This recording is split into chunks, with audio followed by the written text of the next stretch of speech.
Hello everybody and welcome to the MONEYSHIFT YouTube channel. I am your host Thanasi, and today we have an important project. I recently just came back from Europe and it hit me.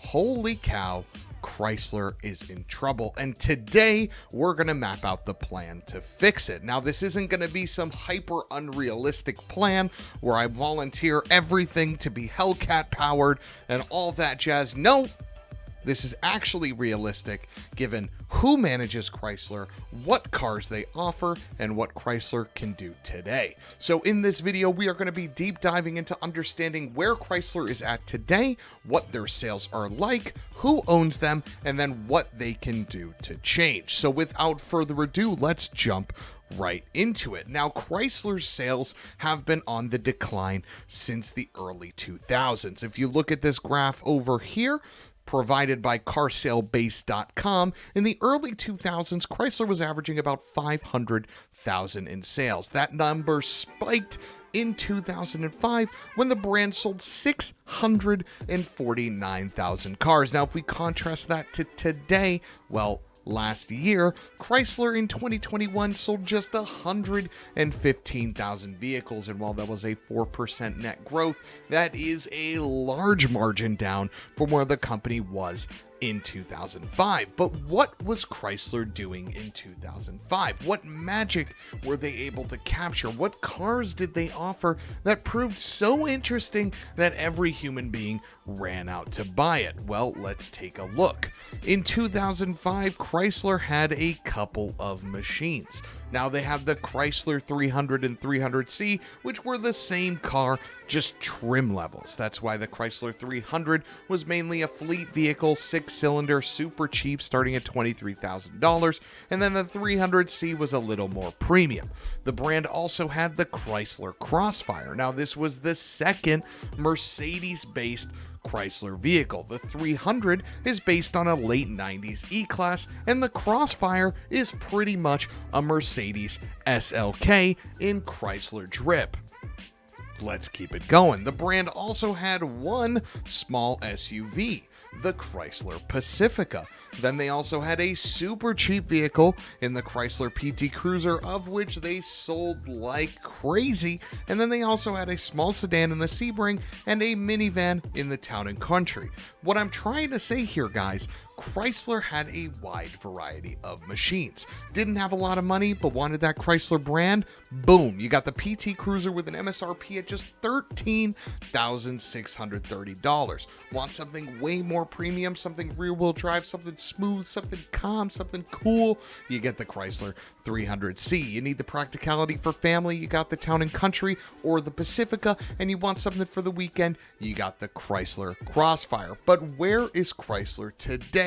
How have they strayed so far away from the magic they were able to have in 2005, where the brand sold 6 times the amount of cars that they did last year? Well, let's take a look. On Chrysler's website today, they have 3 vehicles listed as cars that they are offering currently for sale. Vehicle number 1, the Chrysler Pacifica. Now, this is just a carryover of the Town & Country. If we go back to the list of vehicles the brand was selling in 2005, the Chrysler Pacifica is, while it is the same name as their SUV that they had in the early 2000s, this is a carryover from the Town & Country. Now, that car is offered in both naturally aspirated V6 and hybrid trim, and still sells relatively well to this day, and by a lot of magazines and automotive reviewers is actually one of the top minivans in the space. Now, the other vehicle that the brand currently offers is the Chrysler 300. Now, if we go back again to that 2005 list, you'll note that there are 2 Chrysler 300s here, and I gotta tell you guys, the Chrysler 300 that is offered today is very similar to the Chrysler 300 that was offered in 2005. It's built on the same architecture. It is just heavily revised in the front and rear and interior, and we'll take a look at that right now. If we click into the Chrysler 300, you'll see that it has revised front and rear fascias, but when we go to the interior, it is still relatively antiquated. While it has a larger touchscreen, this is older Uconnect 4 stuff, not modern Uconnect 5 stuff, and we still have physical tachometer and all these buttons. This is just an older interior. I'm not trying to say buttons are bad, but this interior definitely reflects its age. And while the exterior still has some class, still has some style, it's safe to say that this car is definitely one of the older options,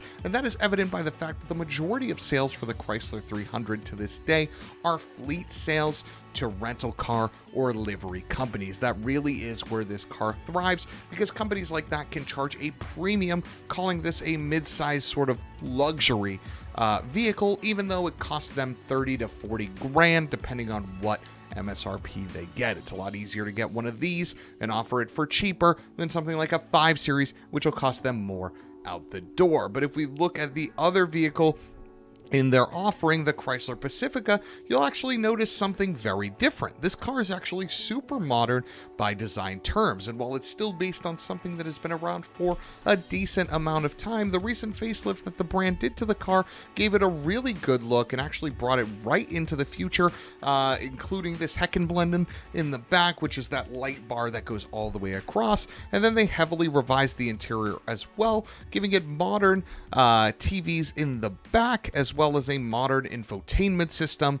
So this thing is really relevant, and it is the lion's share of their sales. Chrysler sells a lot of Pacificas, specifically because this is the only minivan available on the market with a plug-in hybrid. That is right, you can get a Pacifica hybrid, which gives you nearly 33 miles of range on just electric. And if you tune into this show a lot, you'll know that the average American drives right around that number, which is to say you can do all of your driving in full electric mode in a Chrysler Pacifica hybrid. Now, you're going to be paying for it, as the MSRP is $46,000, but with the average price of a vehicle in 2020 being $40,000, that really is right in line, and you do qualify for that $7,500 federal tax credit and potentially some state incentives, like here in Massachusetts. If you get something under 50 grand, you get an additional $2,500, which means that this Chrysler Pacifica, should you qualify for the full extent of that tax break, will cost you $36,000. Never mind all the fuel savings you get. That's a pretty good deal for something that comes relatively fully loaded. So what is the problem? Well, the problem is that's the extent of the vehicles that Chrysler offers today. While they list this Airflow electric vehicle as one of their current offerings, that's not the case. There's no timetable for this car's delivery. It merely is a fully flushed out concept. So maybe this comes in a couple years, maybe it doesn't, but the fact of the matter is right now, Chrysler offers 2 vehicles. That's it. And they are 1/6 of the sales of away that they were in 2005 when they had this award-winning lineup. Honestly, the 300C came out, it shocked the globe. The Town & Country was one of, if not the best minivan at the time, and the Chrysler Crossfire was heralded as something that was really valued in that fun-to-drive weekend space, and you were getting a lot of value for $29,000. So let's get into how we're gonna fix this. How is Chrysler going to turn this around? What is my suggestion for bringing Chrysler back from the brink and getting them closer to that 2005 600,000 vehicle sale total that they got? Well, before we can do that, we need to understand who owns Chrysler, and that is Stellantis. This was a recent deal that finished out last year, and it lended itself to have a lot of brands under one roof. You have Fiat, you have Maserati, you have Dodge, Jeep, Chrysler, Alfa Romeo, but for the importance of this, we're going to focus on 2 brands specifically. You have Citroën and you have DS Automobile. These are 2 brands that are very important to understanding how we can revive Chrysler from the brink. Now, if we look at that 2005 list one more time, you'll notice that there were 2 specific types of offerings that made Chrysler great.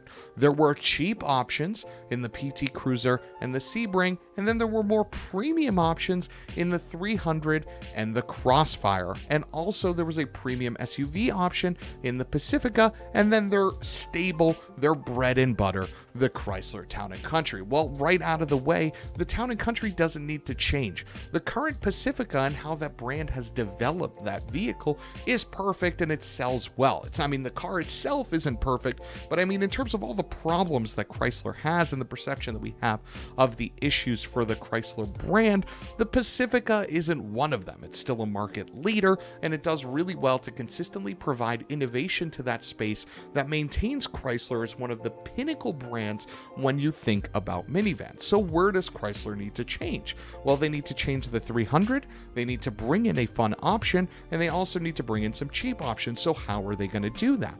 Well, if we look back to the Stellantis ownership chart, you'll see two brands over here in Citroën and DS Automobile. Now, you might not be aware of these brands if you are watching this broadcast and are really closed off in terms of what is available outside of the United States, but that is where I come in. Citroën and DS Automobiles are two brands that offer a lot that could potentially bring Chrysler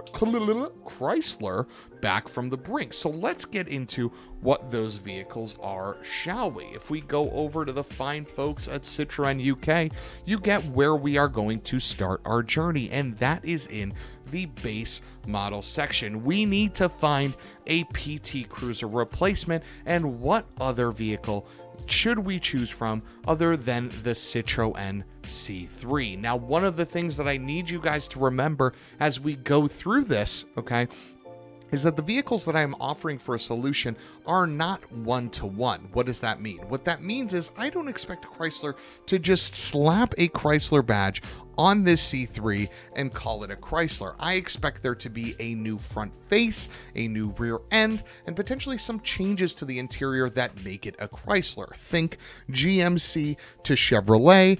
Think just like that, right? They're the same vehicle, but they have their own spin on them so that you know that it's a Yukon versus a Tahoe versus an Escalade, and I anticipate and would want Chrysler to do the same. So the first vehicle that I am proposing for Chrysler's lineup is the C3 Aircross. Now, this is a vehicle that is relatively cheap in Europe. It offers a ton of practicality, some quirkiness, and more importantly, it's cheap. This is a car that could easily fill the PT Cruiser quirkiness of old. This car costs 17,845 pounds, which would put it at a starting price in the US of under $20,000. It can do battle with the Civic, it can do battle with the Corolla, it can also do battle with the slightly smaller cars in something like a Chevrolet Spark, that class of vehicle, the Mitsubishi Mirage, and the Nissan Versa. It looks quirky enough, but it also fits the PT Cruiser ethos. It has a similar shape, and the engines that are offered also would lend themselves to be very successful, and it really is a highly regarded car, as you can see here by the Auto Express winner in 2021. Now, if we look in the interior of this car, you'll see the design is actually relatively sharp. Overall, the look is super nice, and the interior, while plain, provides enough here to scratch the itch, right? You get a large screen, you get physical buttons, and yeah, you might have some hard plastics, but the look and feel is very reminiscent to the quirkiness that the PT Cruiser provided. Okay, so we got the PT Cruiser checked off. What is the next vehicle that I'm recommending for the fine folks over at Chrysler? Well, we stay in-house here. We stay at Citroën, and we go right to the C4. Now, this is something that would be a slam dunk home run in the United States. And you might be saying, why, T? That looks super weird. And I'll tell you why.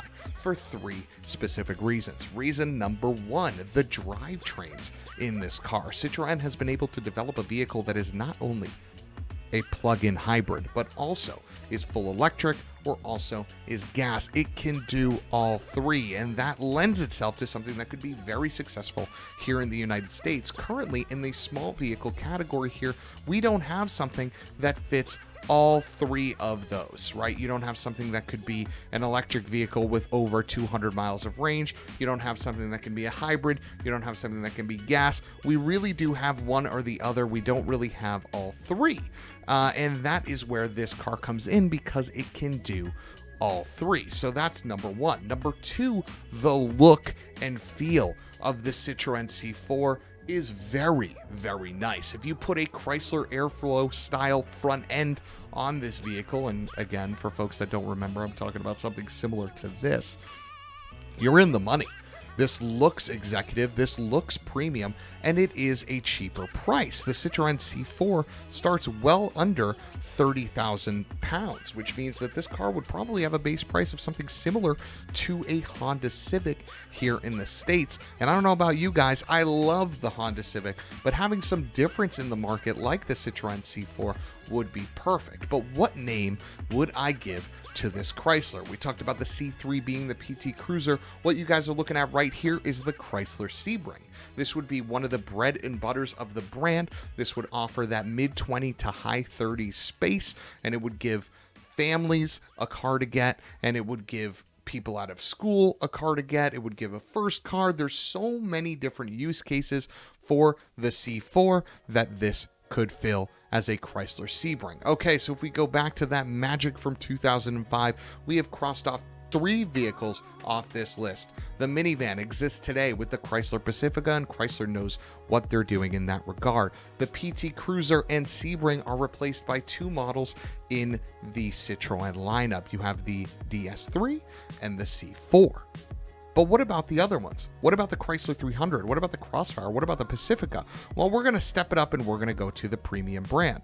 Now, DS Automobile is a brand that initially started from Citroën, but has since spun off into its own unit. Think Lexus to Toyota, and this is where we are going to find the rest of the vehicles that will round out our Chrysler recommended lineup. The first car that we are going to start with is an SUV, because what is the world if not something that loves the SUV? And for that Pacifica niche, for that SUV feel, we're going to start with the Citroen DS7. Now, this is something that is available in gas, in hybrid, in plug-in hybrid, with a range of up to 40 miles, which is pretty excellent. But more importantly, it has a premium look. It has a premium feel that would rival something like a Mazda and an entry-level Audi. If you look at that interior, it's got all the jazz needed to really punch higher, right? There should be a Mazda-like ethos to Chrysler, something that punches well above its weight while being offered at a slightly cheaper price, and that is what DS is able to do by offering interiors like this, okay, which have very nice screens here. Love this clock, love this digital instrument cluster, love this window switches, all of this slightly quirky, but at the end of the day, it stands out. It is unique, right? You have leather, you have Napa leather, there's a clock here, right? Like, there's a lot of things that fit that Chrysler ethos perfectly and are things that this Citroen DS7 could deliver. Now you're thinking, hey T, the Pacifica name is already used on something else, so what are we going to call the DS7? Well, fear not, friends, because there was an SUV in the Chrysler lineup for a specific period of time. That SUV was based on the Dodge Nitro, and you might remember it, you might not. That's okay, because I'm here to show it to you guys. This was the Dodge version of their SUV, the Dodge Nitro. No one liked it. It had a bit of a quirky look, and that is okay. But the Chrysler version of the SUV was this guy, okay?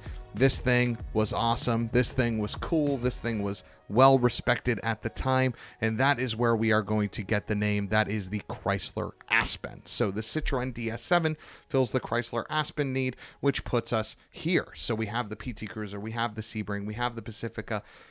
What is left for the brand? What do I think Chrysler needs in order to be successful? Well, if we look at the DS range, we have one more vehicle that I want to talk about, and that is the DS9. This is the brand's top of the top. This is the brand's peak. This is the brand's pinnacle, and this is the successor to the Chrysler 300. Now, I know what you guys are thinking. You're like, T, the Chrysler 300 is rear-wheel drive. The Chrysler 300 is V8. What are you doing?